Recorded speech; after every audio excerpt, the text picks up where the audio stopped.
Assalamualaikum warahmatullahi wabarakatuh. Bagaimana kabar Ananda hari ini? Insya Allah selalu dalam keadaan sehat dan tetap semangat. Tepuk 1, yes. Tepuk 2, yes. Tepuk setengah, nyi. Sebelum kita memulai pelajaran hari ini, let's say basmalah. Bismillahirrahmanirrahim.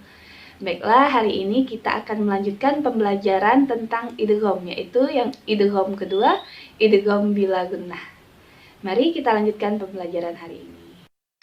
Langsung saja kita mulai pembelajaran hari ini, yaitu idgham bila gunnah. Pengertian idgham bila gunnah. Sebagaimana yang sudah kita ketahui, idgham menurut bahasa adalah melebur atau memasukkan.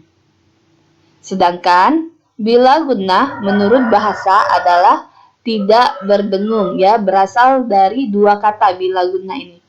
La dan gunnah. La itu artinya tidak dan gunnah artinya dengung. Maka bila gunnah menurut bahasa adalah tidak berdengung.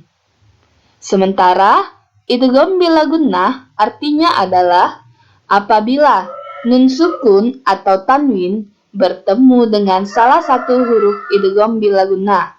Hurufnya ada dua, yaitu lam dan ro. Berikutnya yang kedua, cara membaca idgham bila gunnah. Cara membacanya adalah nun sukun atau tanwin dimasukkan menjadi satu huruf dengan huruf sesudahnya dan tanpa berdengung. Jadi, cara membaca idgham bila gunnah ini dimasukkan nun sukun atau tanwin dengan huruf sesudahnya dan tanpa dengung. Singkatnya, dimasukkan dan tanpa dengung. Adapun panjang bacaan idgham bila gunnah adalah satu alif atau satu harokat. Baiklah, selanjutnya silahkan buka bukunya pada halaman 51. Kita akan mencari contoh bacaan idgham bila gunnah. Masih ingatkah Ananda bagaimana cara mencari contohnya? Di sini telah disediakan beberapa contoh, ya.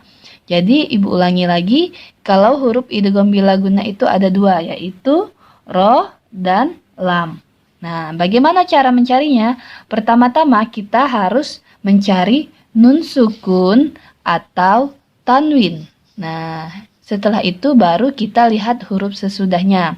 Di dalam kotak ini, yang pertama kita lihat dulu yang nun sukun. Nun sukun bertemu, berarti cari yang nun sukun saja. Yang pertama nun sukun bertemu dengan ro. Kita cari nun sukunnya yang mana? Nun sukunnya yang ini. Di depannya huruf ro. Ya, jadi ini adalah contoh bacaan idgham bila gunnah. Kemudian nun sukun bertemu ro lagi. Ini nun sukun dan ro di depannya. Kemudian bertemu dengan la. Nun sukun bertemu dengan la. Jadi kita gariskan dari nun sukun bertemu dengan la. Lagi nun sukun bertemu dengan la. Nun sukun depannya huruf la. Ini ada lagi nun sukun. Di depannya huruf K. Berarti bukan idgham bila gunnah, karena yang kita cari di depannya huruf la atau juga ro. Nun mati bertemu dengan la. Nun mati ada dua nih. Yang mana huruf la? Ini atau yang ini? Ya, yang ada tasdid ini, ya. Jadi nun mati bertemu dengan la, itu adalah idgham bila gunnah. Kita lanjut. Yang kedua adalah tanwin. Nih, ini tanwin, tanda tanwin ada 3, fathatain, kasrohtain, dan dhammatain. Tanwin ini bukan huruf, ya, melainkan harokat. Jadi cari huruf yang berharokat fathatain atau berharokat kasrohtain atau berharokat dhammatain. Kita cari.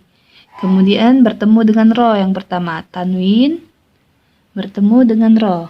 Nah, ini ada tanwin dhammatain bertemu dengan ro. Ini adalah idgham bilaguna. Kemudian ada lagi tanwin lagi kita cari. Nih ada tanda tanwin domatain bertemu dengan ro. Cari lagi. Nah ada dua kasroh tain. Nah kita lihat yang mana bertemu dengan la. Yang mana bertemu dengan la?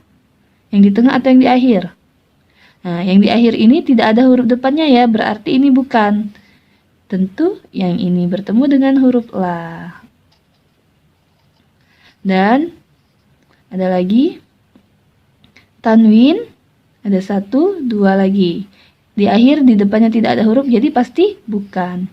Tanwin bertemu dengan la. La adalah huruf idgham bila guna. Dan yang terakhir, tanwin lagi, ini ada domatain, di depannya huruf la. Nah, ini adalah contoh idgham bila guna. Sekarang kita akan siap-siap membacanya ya. Baiklah, kita akan belajar membaca contoh bacaan idgham bila guna.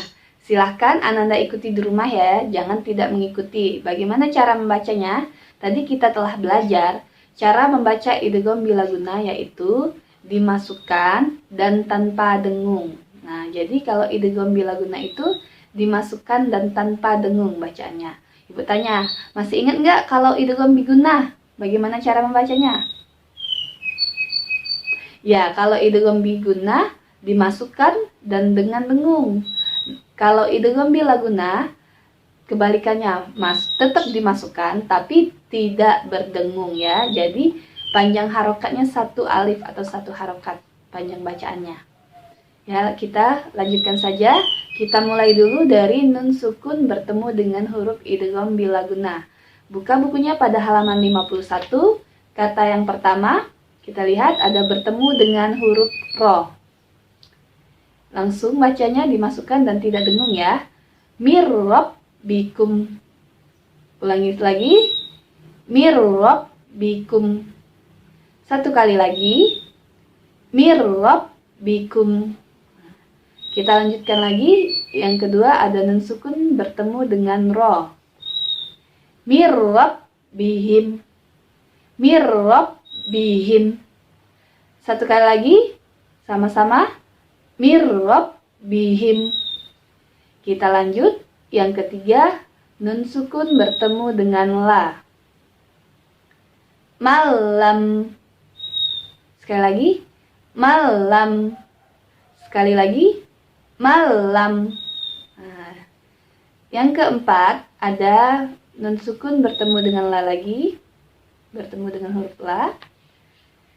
Miladunka. Miladunka.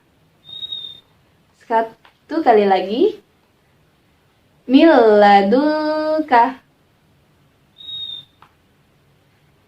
Dan yang terakhir, nun sukun bertemu dengan la. Miladunhu. Miladunhu. Satu kali lagi. Miladunhu. Jadi itu tadi contoh bacaan idgham bilaguna nun sukun bertemu dengan huruf lam dan ro.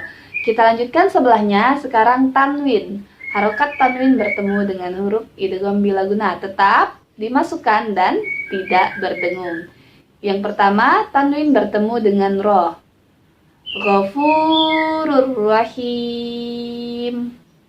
Ulangi lagi. Ghafurur rahim. Satu kali lagi. Sama-sama. Ghafurur rahim. Ya, jadi dimasukkan dan tanpa dengung. Yang kedua, tanwin bertemu dengan ro. Raufur rahim. Raufur rahim. Satu kali lagi. Raufur rahim. Yang ketiga, tanwin bertemu dengan la. Humazatil lumazah. Humazatil lumazah. Satu kali lagi. Humazatil lumazah. Yang keempat, tanwin bertemu dengan la. Yauma idzil la khabir. Yauma idzil la khabir. Satu kali lagi. Yauma idzil la khabir. Dan yang terakhir, tanwin bertemu dengan la. Wailul likulli. Wailul likulli. Satu kali lagi. Sama-sama coba diikuti. Wailul likulli. Nah, jadi itu tadi contoh cara membaca idgham bila guna. Jadi dimasukkan tanwin dan nun sukunnya dengan huruf idgham bila gunanya, tapi dimasukkan tanpa berdengung ya. Tanpa berdengung, satu harokat tidak perlu dipanjangkan, tidak perlu hidungnya dimekar-mekarkan, dikembung-kembungkan, karena kalau pakai suara hidung itu adalah gunnah atau berdengung. Sedangkan ini bila gunnah, tidak berdengung ya. Ibu harap Ananda bisa membacanya dan juga ikut berlatih di rumah. Jangan sampai tidak ikut berlatih. Dan untuk tugas Ananda, silahkan kerjakan tugas di buku cetak halaman 53. Di sana ada soal sudah kupelajari nomor 1 sampai 10. Dikerjakan tugasnya dan jika sudah selesai silahkan kumpul ke ibu ya. Jangan sampai lupa. Alhamdulillah selesai sudah pembelajaran kita pada hari ini. Semoga apa yang ibu sampaikan dapat bermanfaat bagi kita semua. Kalau ada yang masih tidak jelas ataupun yang belum Ananda pahami, silahkan bertanya dan jangan lupa untuk mengerjakan tugasnya. Baiklah, kita akhiri dengan mengucapkan hamdalah alhamdulillahirabbil alamin. Wassalamualaikum warahmatullahi wabarakatuh. Seperti biasa, jangan lupa like, subscribe, dan komen-komen.